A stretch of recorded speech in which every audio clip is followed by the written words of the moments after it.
Notre secours est dans le nom du Seigneur, qui a fait le ciel et la terre. Fini Ézéchiel, fini Isaïe. Alors c'est quoi la suite du programme ? La suite du programme, ce sera la fin de la période exilique. J'ai encore 3 petits livres à vous lire qui se réfèrent encore à cette période. Baruch, Daniel et Esther. Et avec ça, en fait, ça vous fera l'immense arc de la période exilique. Un arc qu'on aura ouvert avec Tobie, qu'on aura parcouru en long, en large et en travers avec Isaïe et Ézéchiel, et que là, on va terminer. Ça vous donnera la trajectoire entière de ce peuple pendant son exil du début à la fin. Vous allez voir, ça va être passionnant. Je commence avec le livre de Baruch.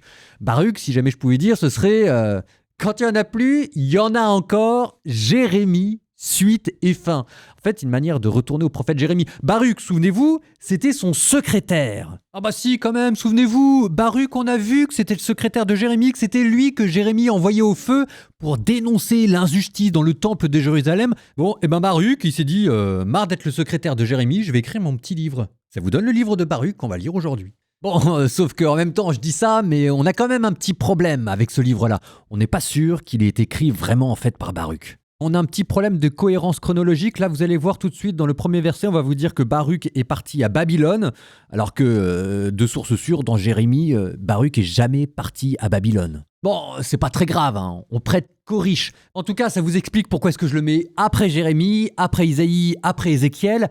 Un écrit tardif du 2e siècle, un livre très intéressant, alors que je vous préviens tout de suite, j'aurai probablement pas le temps de commenter, la vie est ainsi faite et elle est mal faite, mais un écrit très intéressant, parce que jusqu'à présent on a entendu les prophètes qui tensaient le peuple Israël pour lui dire « repentez-vous », et cette fois-ci on donne la parole au peuple. C'est un livre qui va nous permettre d'approfondir le processus psychologique qui s'est passé en exil quand le peuple est revenu à lui-même pour retourner à Dieu, demander pardon. C'est le moment de bascule si vous voulez. Donc, qu'est-ce que vous allez entendre ? On va commencer par une mise en contexte historique, alors à prendre avec des pincettes, parce que c'est une reconstitution. Puis, on va vous rappeler les fautes du peuple, que l'exil, c'est pas arrivé de nulle part quand même, pour ensuite se tourner vers Dieu, une prière au repentir et à la miséricorde. C'est très très beau.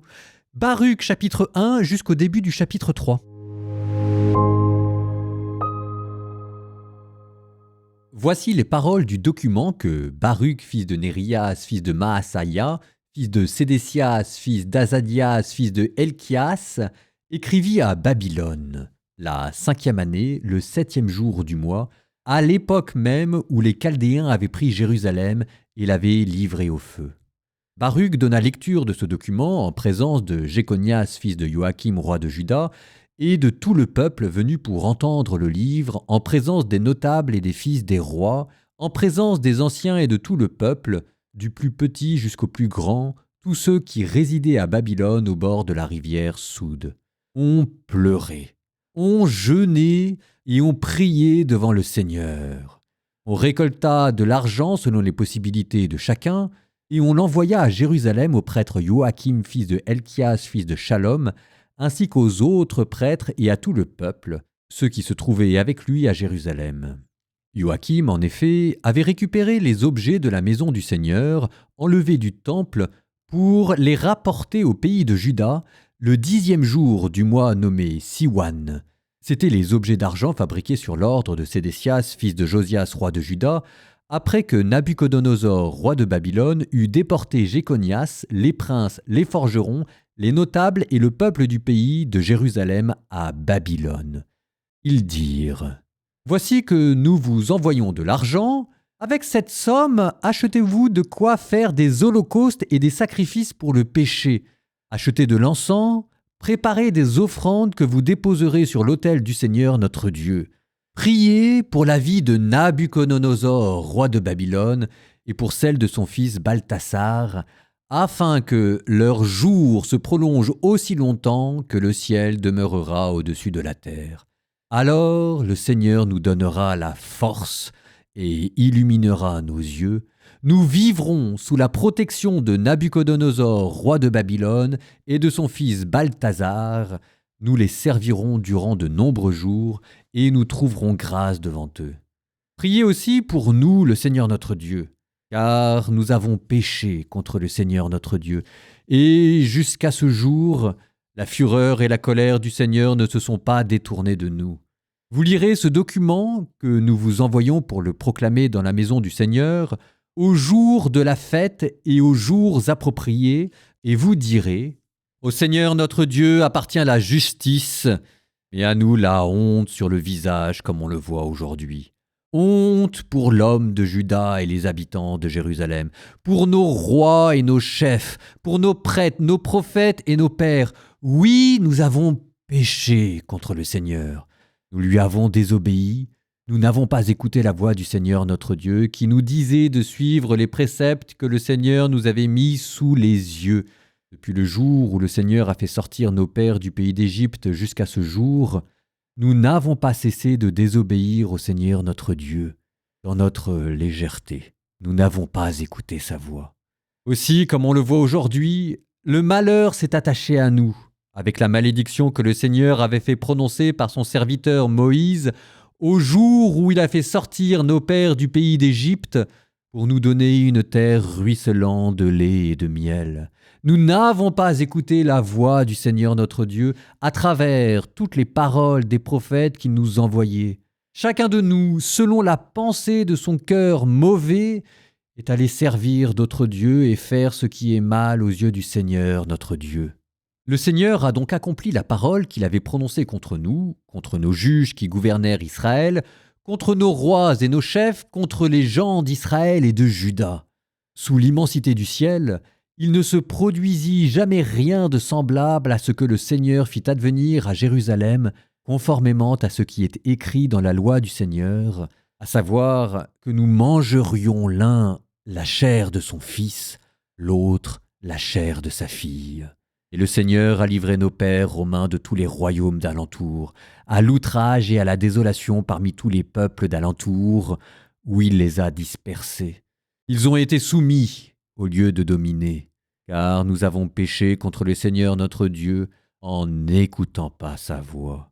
Au Seigneur notre Dieu appartient la justice, mais à nous et à nos pères, la honte sur le visage comme on le voit aujourd'hui.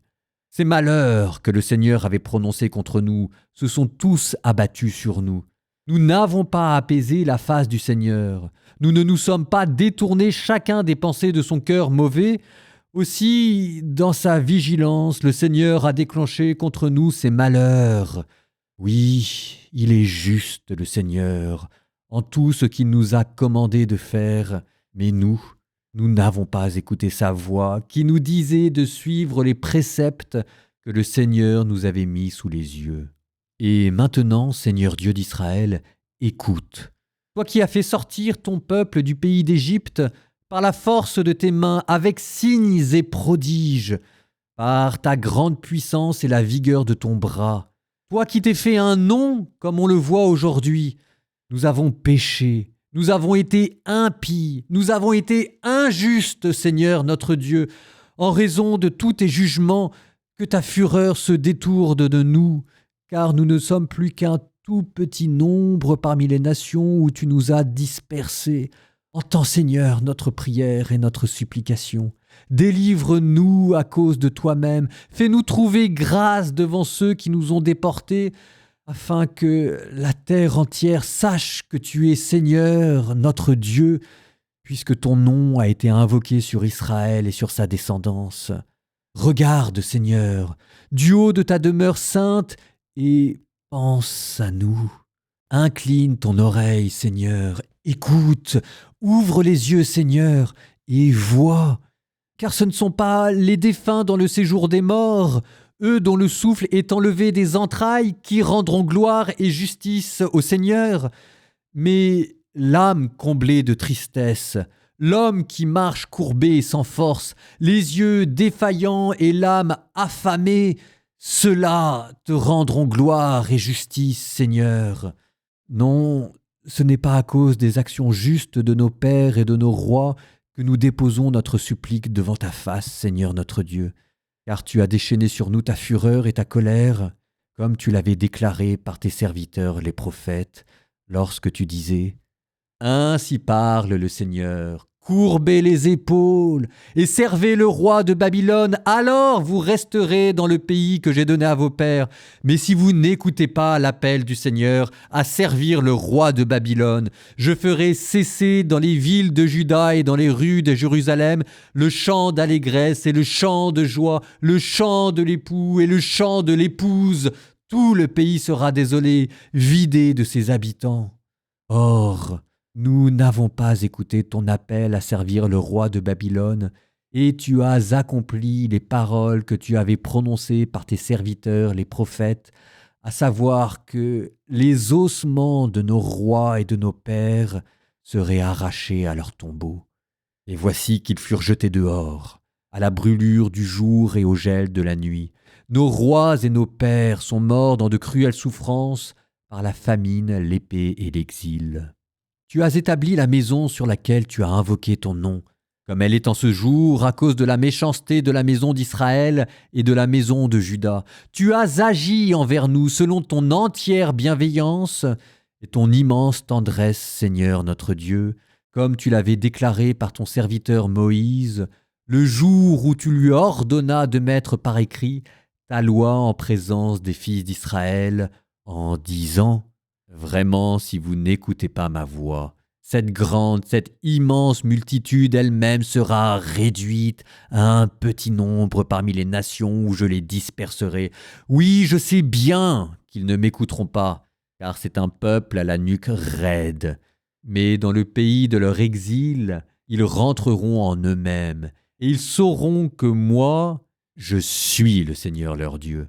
Je leur donnerai un cœur et des oreilles qui entendent. Et là, dans le pays de leur exil, ils me loueront.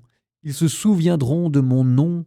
Ils se repentiront de leur obstination et de leur action mauvaise.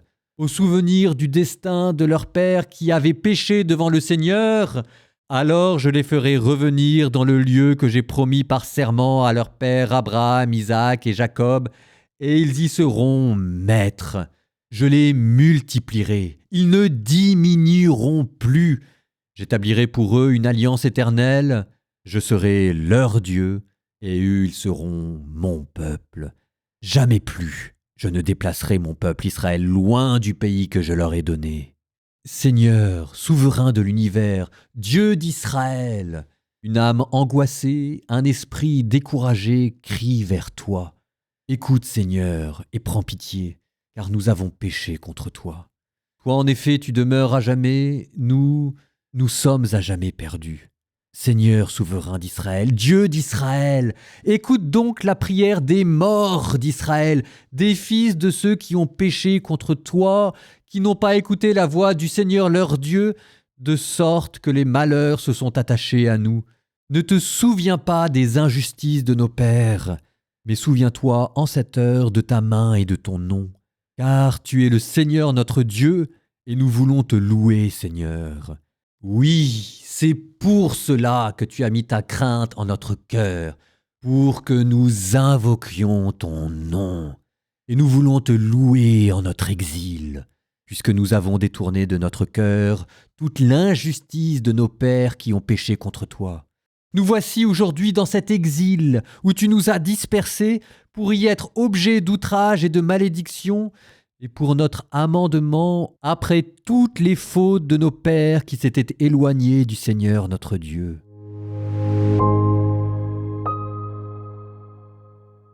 Ok, les lectures étaient longues, la vie est courte. Je vous avais dit que j'aurais probablement pas le temps de faire les commentaires. J'avoue, là ça passe pas. On va se tourner directement vers le livre des Proverbes et dans le prochain épisode, on terminera le livre de Baruch. Chapitre 15, versets 1 à 5. Une réponse paisible calme la fureur. Un mot blessant déclenche la colère. La langue des sages rend la science aimable. La bouche des insensés ne débite que des sottises. En tout lieu les yeux du Seigneur, ils observent les méchants et les bons. La langue qui réconforte est un arbre de vie. Perfide, elle vous coupe le souffle. Un sot se moque des leçons de son père, bien avisé qui tient compte des avertissements.